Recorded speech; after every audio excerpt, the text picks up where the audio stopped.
อยหลงไหลศิลปะการต่อสู้ป้องกันตัวนี่แต่อายุยังน้อยๆพุ่นล่ะมันเป็นศิลปะป้องกันตัว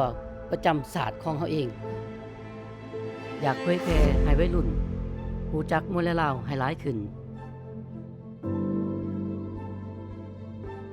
ตบลายแปบขึ้นข้าง1 2 3 4 5 6 7 8 9ตอนข่อยอายุได้13 ปีข่อยได้เริ่มเล่นกีฬามวยลาวขึ้นชกอยู่เทิงเวทีมวยจนกลายเป็นนักกีฬาตัวแทนของแข่งอัตตปือแข่งขันระดับกีฬาเขตเป็นต้นมาพอเขาได้ขึ้นมาเรียนอยู่เวียงก็ได้มีโอกาสเล่นหลายกีฬาแต่ปัจจุบันได้เป็นนักกีฬาทีมชาติ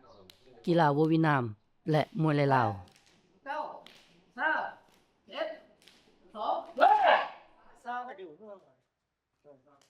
ใจเขาอยากสร้างทีมอยากเผยแพร่ให้วัยรุ่นรู้จักมวยลาวให้หลายขึ้นแต่ว่ากีฬาอยู่บ้านเฮายังเป็นอาชีพบ่ได้แต่ละคนมาซ้อมบ่เดียวก็เซาเฮาก็เข้าใจอยู่เพราะว่าแต่ละคนก็มีภาระเบิ่งแย่งครอบครัวมีหน้าที่รับผิดชอบของภายลาวและฝีมือคนละอันหนักคนละอัน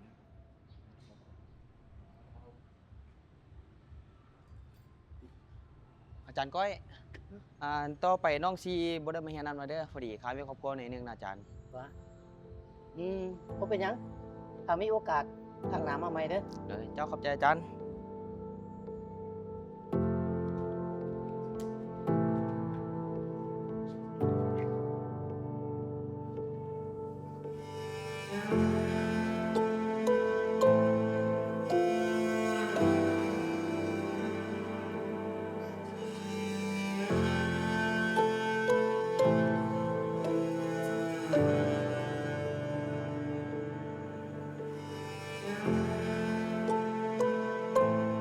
นี่ไม่ได้ไปแข่งใช่ปะโอ้จะมีการแข่งขันโววินามอยู่ถ่ายเดือน12นี่ล่ะปัจจุบันนี้ก็กำลังให้อาจารย์เพิ่นกำลังเตรียมอันนั้นเอกสารเพื่อขอทุนขอทุนแลนด์ว่าสิได้ไปจักคนนี่ประเทศเหรออินโดนีเซียได้เหรียญหลายไปยังจะไปแข่งอีกวะไปจะน้อยไปนี่แต่เป็นบอลนักกีฬาคือพอเป็นละมันซ้อมเด้อฉันตัวชอบอย่างกะระวังนี่เลี้ยวนี่ปีลังกาพลาดเห็นบ่ก็ได้โอ้ยจิบเป็นได้เรื่องมวยแล้วจ้ะคือตอนนี้เฮาก็มีเขียนปึ้มอยู่แต่ว่าก็เอกสารยังบ่เพียงพอเทื่อข้อมูลบ่ทันเพียงพอตัวที่เขียนปีกายนี่ค่ะแม่นตัวปีกายนี่คิดว่าส่งเขาเจ้าอะไรได้หั่นน่ะยังเทื่อยังบ่ได้ส่งเขาก็ยังวิชาการเพิ่นก็ยังอันนั้นนี่เกี่ยวคุณเอาอยู่นี่เพิ่นสิจังได๋บัดนี้ก็พยายามเฮ็ดให้ทันนั่นล่ะเพิ่นก็นำครูบาอาจารย์ที่เก่าแก่หั่นล่ะพวกรุ่นเก่าๆเพิ่นที่เคยอาจารย์คัตลีเคยแนะนำมาหั่นล่ะวันที่3นี่จะมีอันนั้นไปแสดงมวยอยู่กับพ่อแกะพ่อแกะอยากได้เอาเป็นรายงานผสมกับมวยลาวไปกับไผตาคือเก่า2คน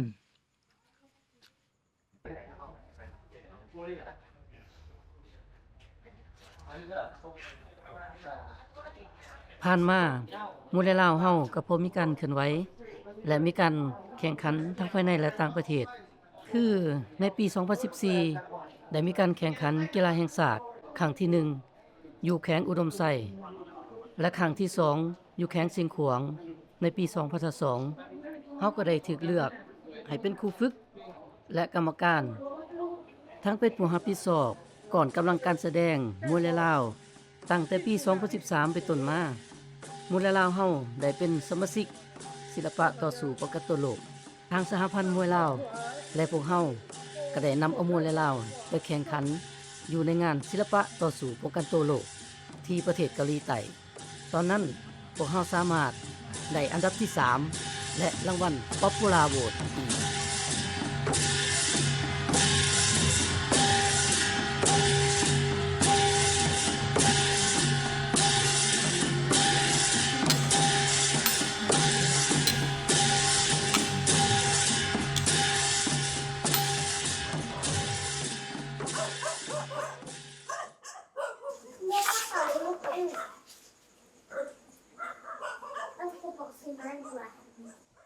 ข้อยอยากสร้างปึ้มตำราให้ครบถ้วน เพื่อนำออกไปสอนตามโรงเรียนต่างๆ จากนั้นก็จัดกิจกรรมให้มีการแข่งขันระหว่างโรงเรียนและมหาวิทยาลัย แต่ถ้าบ่มีปึ้มตำราบ่มีหลักสูตร ถือว่าการลงไปเผยแพร่มันก็บ่มีความน่าเชื่อถือ ตอนนี้ข้อยรวบรวมข้อมูลได้ประมาณ 50% แล้ว ส่วนที่เหลือก็ต้องพยายามค้นคว้าหาต่อไป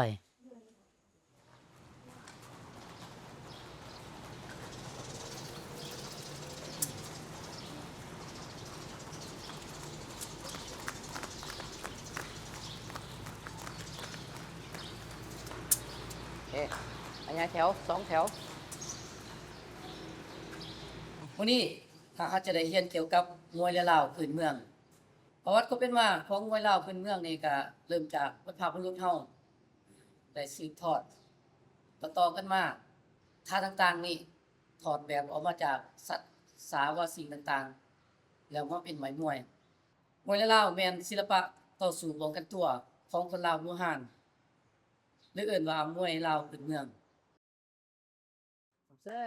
คนที่ลิ้นมวยและลาวก็น้อยลงทุกมือครูมวยลาวก็เศร้าสอนไปเกือบหมดละแต่สำหรับข่อยบ่สามารถหยุดลิ้นหรือหยุดพัฒนามวยและลาวได้เฮ็ดท่าเสือหางคือเก่าจะเป็นขวาและซ้ายและขวาโยกลงจากนั้นให้ย้อนไปจังหวะแบบนี้แบบนี้โยกน้ำหนักลงกลางเกี่ยวกับข้อมูลเนาะที่เฮาจะมาเฮ็ดไว้ปึ้มนี่นะเจ้ามีเป้าหมายที่จะไปเอาแล้วบ่แล้วมันมีความสำคัญบ่ในการที่จะมาสร้างปึ้มในครั้งนี้ มีเนาะเฮามีเป้าหมายนะเพราะว่าอยู่นครหลวงเฮาก็มีตั้งไว้แล้วสำหรับครูอาจารย์รุ่นเก่า พยายามหาข้อมูลทางด้านประวัติศาสตร์เข้ามาหลายๆให้ข้อมูลมันกว้างขวาง ลูกขอถามเนี่ยอันนั้นสำหรับมวยลาวทั่วไปกับมวยมวยลาวของอันนั้นอาจารย์พานุนี่มีความแตกต่างกันจังได๋ และอยู่ทั่วประเทศนี่มันเว้ารวมมันคล้ายคือกัน แต่การอาจจะมีการตบหลายแตกต่างกัน ไม่โวยแต่ละไม้อาจจะห้องแตกต่างกัน แต่ว่าใช้วิธีเดียว ตัวอย่างเนาะทางภาคอีสานลาวตะกี้เขาเอิ้นว่าฤาษีบทยาเนาะ โดย แต่ว่ามวยเฮาแล้วแม่นว่า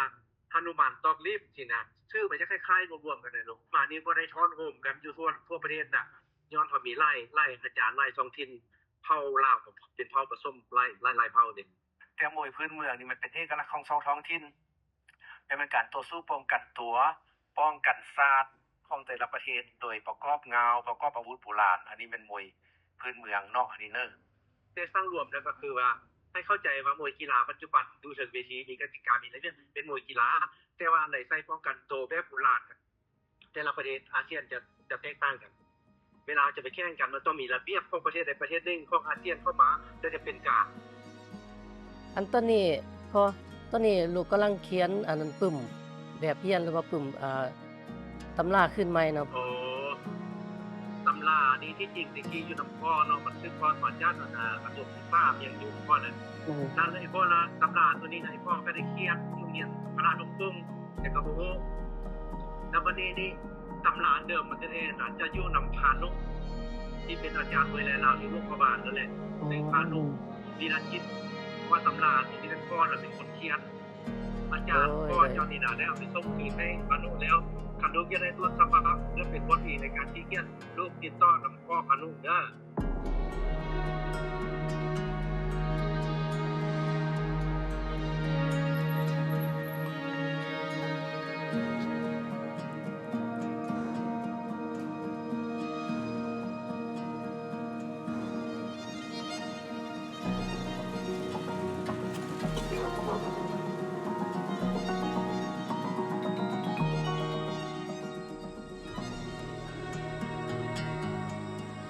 เวลาลาวนี่คันโบแท้นี่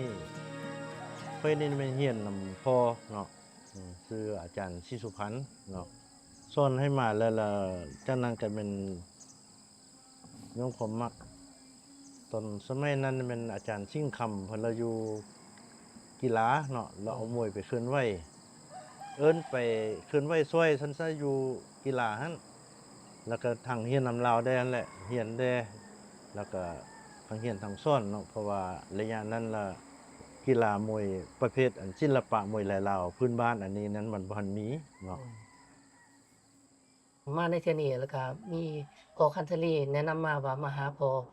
พานุอยู่โรงพยาบาลนี้เพื่อว่ามาเบิ่งหรือว่ามาอันนั้นหาข้อมูลเพิ่มเติมนำพ่อนี้ยินข่าวว่าพ่อมีตุ่มตำรารุ่นเก่าพร้อมเออปึมตำรานั้นมีแม่นของพ่อเพิ่นแต่งปะไว้เนาะก็ปะไว้แล้วเพื่อให้ลูกศิษย์เพิ่นสิซ่อนต่ออยู่กีฬาแหละคืออันอาจารย์สิงห์คำหั่นเนาะแล้วก็ต่อมาเป็นอันอาจารย์คันธลีจะได้สืบทอดตำรามวยเล่มนี้ การเรียนเรียบเรียงเรียนมวยอันนี้เนี่ยนะที่ว่าอันน่ะพ่อเพิ่นได้เฮ็ดปึมตำรามวยปะไว้นั้นมีอยู่3หัว เด้อ เนาะมีอยู่3หัว แล้วหัวหนึ่งแล้วแม่นเว้าเรื่องการฝึกกายภาพก็คือการยกย้ายตีนมือเนาะการบุกการถอยการป้องกันตัวเล่มที่1น่ะเล่มที่2เว้าเรื่องการต่อสู้การตีจุดหน้าร่างกายนะมีจุดแด่ๆนะแล้วเล่มที่3เว้าเรื่องการฝึกลมปราณเรื่องกำลังภายในเนาะมี3เล่มแล้วค่อยเราได้เอามวยนี้มารวบรวมกัน มาไว้เป็นหัวเดียวอย่างค่อยนี้เนาะปี1987จนมาถึงปัจจุบันนี้เนาะแล้วมาสร้างเป็นอันน่ะสมาคมมวยลายลาวแม่นปี2007ศูนย์กลางสาวหนุ่มเพิ่นก็ให้เกียรติแล้วปี2008เราไปเคลื่อนไหวแสดงอยู่โครงการยาสิ้นนั้นสมัยนั้นก็ถือว่ากำลังเคลื่อนไหวอย่างหนักนั่นแหละอย่างแรง อาจารย์ชิงคำเพิ่นได้เอามาเฮ็ดเป็นสแตมป์เนาะสแตมป์ไปรษณีย์หั่น โดย ต่อมาแล้วเพิ่นแล้วเอาอันน่ะระบบมวยหลายๆนี้ว่าเดี๋ยวนี้นั้นทางศึกษาเพิ่นอนุญาตให้เอาอันน่ะกีฬามวยหลายๆอันนี้นี่เขาน่ะเขาอันน่ะหลักสูตรการสอนของตำรวจอันน่ะอันโลโก้นั้นมันได้จากสำนักงานนายกไปอันเคลื่อนไหวอันน่ะปีอันน่ะปี2008ได้หั่นน่ะ โดย เราก็เลยรักษาเป็นโลโก้ประจำสมาคมเลยหั่นนะเนาะ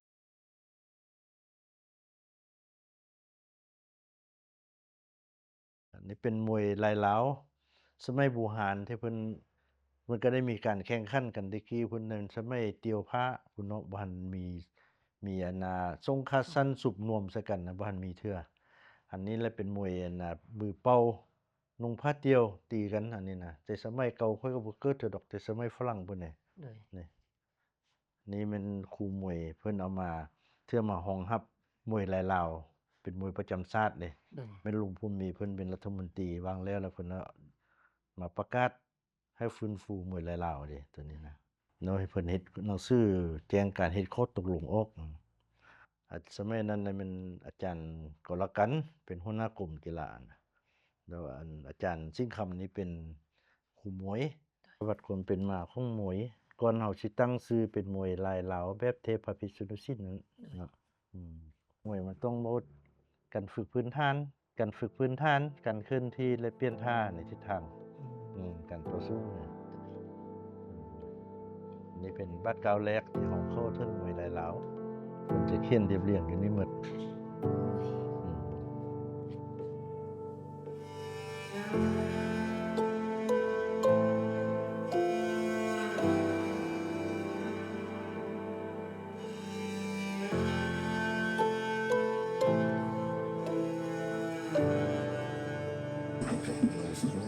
นะมาทางอื่นก็กินกันว่า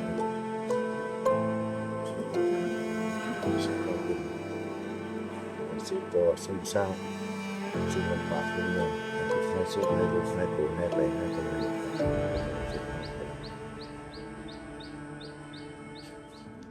2 นี่ฮะในวงนอกมันจะเป็นนี่นี่ก็อันเดียวกันนี่แหละ โดย แต่ว่าต่างแต่ว่าเข้านอกเข้าในซื่อๆเนาะคันว่านอกนี่เฮามันจะเห็น2ว่างเห็นบ่2ว่างนี้ครึ่งหนึงคันว่าไหนบัดนี้นี่เห็นน่ะ เปิดหมดฉะนั้นนี่วันนี้คันเฮาอยาก อันน่ะว่าหนุมานลิ้นบัวน่ะตัวนี้นะ ใช่ ให้น่ะนี่ตัวอย่างนี่ให้น่ะนี่จับริ้วสิก็ได้ใช่บ่ อือฮึ หรือว่าเจ้าสิเนาะนี่เนาะ นี่ ทางเขาเนี่ยอันนี้เป็นปลดอาวุธเนี่ย ได้ ปลดอาวุธได้เนี่ยเนาะนี่เนาะมันจะเปิดหมดตัวเนี่ยอันนี้เขาก็เปิดหมดเห็นบ่นี่เพราะฉะนั้นเขาเป็นบ่จุ่มบ่บานนี่คือฟ้อนนางแก้วนี่แหละนี่เพราะว่าคันเขาบ่เฮ็ดมันอ่อนมันจะเกาะมือเขาบ่อยู่ตัวอย่างนี่ นี่ เห็นน่ะนี่ที่แล้วเขาดึงนี่เขาได้เห็นบ่ นี่ ซอกซับฟันที่ก็ได้ เพราะฉะนั้นพยายามลิ้นมันอ่อนตัวนี้เป็น อันนี้คันว่าลิ้นแท้เขาเอิ้นว่าหนุมานลิ้นบัวตัวนี้น่ะ บริหารข้อเอิ้นหนุมานลิ้นบัว ตัวหนุมานข้อทางนี่มันจะเป็นอันนี้นี่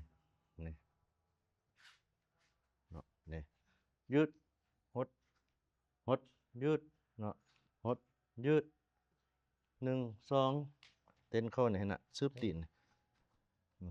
ทางขนาดนี้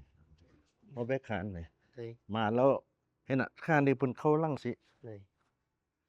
เห็นน่ะ อือฮึ ฮอแบกขานของลุงสิงคโปร์นี่ อย่างที่ซ้อมมันเตะแบบเก่านั่นแหละ นี่ เห็นน่ะมันจะขึ้นมาเป็นอันตัวซ้ำซุ่มเนี่ยซ้ำซุ่มก่อนเช้าเลยเห็นบ่นี่ ได้ มันจะขึ้นมาเป็นทางนี้บ่นี่ธรรมดาสินี่เนาะมันก็ขึ้นมานี่เนาะเอาเตะนี่น่ะตัวนี้ตีนี่เนาะ เลย ตัวนี้ฮับเนี่ยตีนี้เห็นน่ะ ได้ ทางออกเห็นน่ะ ได้ นี่สันกรอกมวยสันกรอกสูตรมวยลายเหลาเนาะของเทพพิษณุนะอันนี้เป็นสูตรหนึ่งของตินิชิงเฮเป็นก้อนแต่เขาเอามวยมาประยุกต์เข้า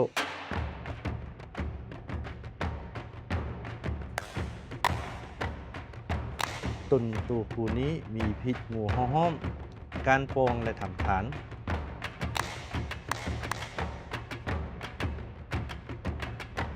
กูเตะตีนซ้ายทึกตรงเส้นไตกูเตะตีนขั้วทึกกระเพาะอาหารล้มนอนตายคว่ำหน้า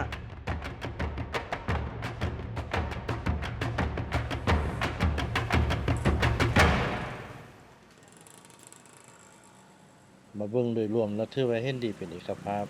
ในด้านการฝึกการเรียนลำดับนั้นเนาะแต่ว่ามีบางอันซึ่งว่าการเอิ้นของชื่อมวยอันนั้นมันบ่คือกัน ถ้าว่าเอาของฉบับเทพพิษณุของนี้เป็นหลักนะคือว่ามีต้นตำรับตำราข้างแน่นี่อย่ามาหั่นเข้ากัน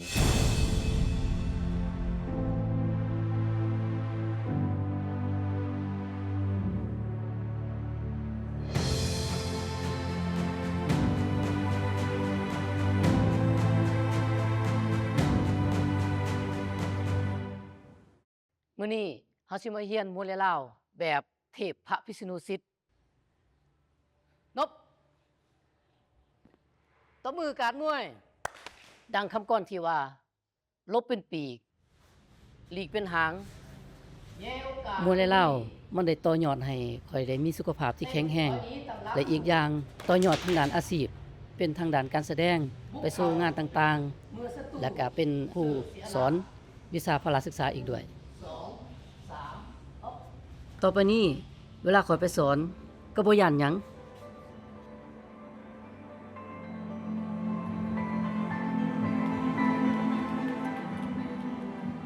วิธีที่เฮาเฮ็ดได้ตอนนี้ เพื่อเผยแพร่และรักษาศิลปะมวยลาวก็คือออกไปสู่ตามงานต่างๆ ถึงว่าจะได้ค่าตัวน้อย หรือบางครั้งอาจจะบ่ได้เลย ถึงสิบ่ได้อีหยังพวกเฮาก็เฮ็ด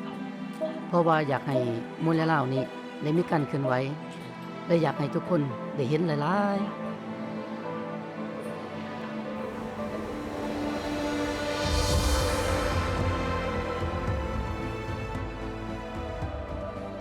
ข่อยอยากเห็นกีฬา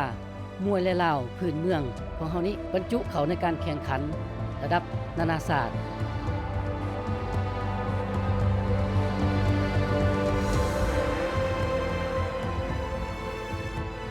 และข่อยก็อยากเป็นแชมป์โลกของกีฬามวยลาว